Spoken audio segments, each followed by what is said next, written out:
Reading. We all do it, to different extents, in different forms, for different purposes, and with different results. If this is true, then we are all readers in the simplest sense, but whom among us are great readers? Whom among us read well?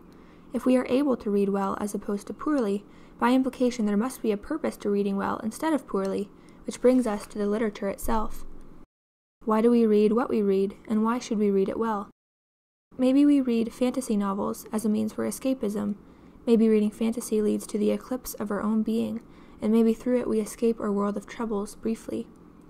Maybe we devour sickly sweet Amish romance novels because the romance in our own lives is twisted. Maybe we seek pure and simple love through the wholesome community found in this genre. Perhaps we have learned how to read these books as best they can be read. But what about the great books, those tales that have been passed down for generations for the sake of their truth, beauty, and profundity? How do we read the classics well?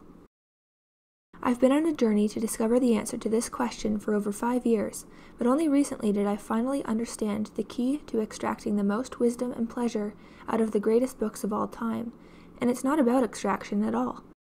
We don't read classic literature for our own sake, but for its sake. We pick up a classic and we listen, we observe, we drink in and taste and swallow and wonder, and we let ourselves grow through this process. We let ourselves be changed by that which has fallen through time, unchanged, into our hands. For those of us who learn sharply, I'll break down this message more succinctly into 2 main points. Firstly, all of us, even the enthusiasts, experts, and teachers among us, must approach the great books as students. Accept that in your first meeting with a work of classic literature, you will only scratch its surface lightly. Free yourself from the expectation that you must understand everything about the work, that you must get it, that you must love it, and that you must have something clever to say at the end of it. Reading the classics is not about us. We do not read to offer others a certain impression of ourselves. Reading classically is about yielding and submission to the author and to the work itself. We ought to thirst to understand the author and to hear what they are telling the world.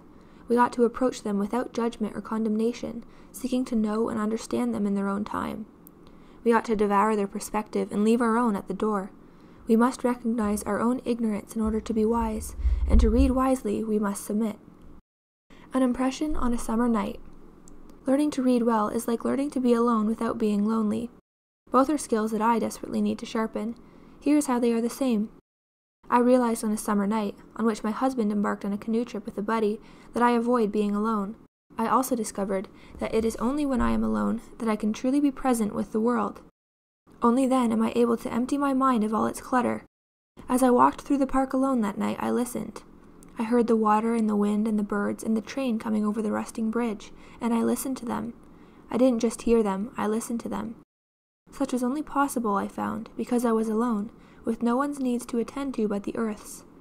My focus was entirely on the water and the wind and the birds and the train then. I felt spiritually close to them, and suddenly I was the wanderer above a sea of fog, to reference Caspar David Friedrich's famous painting.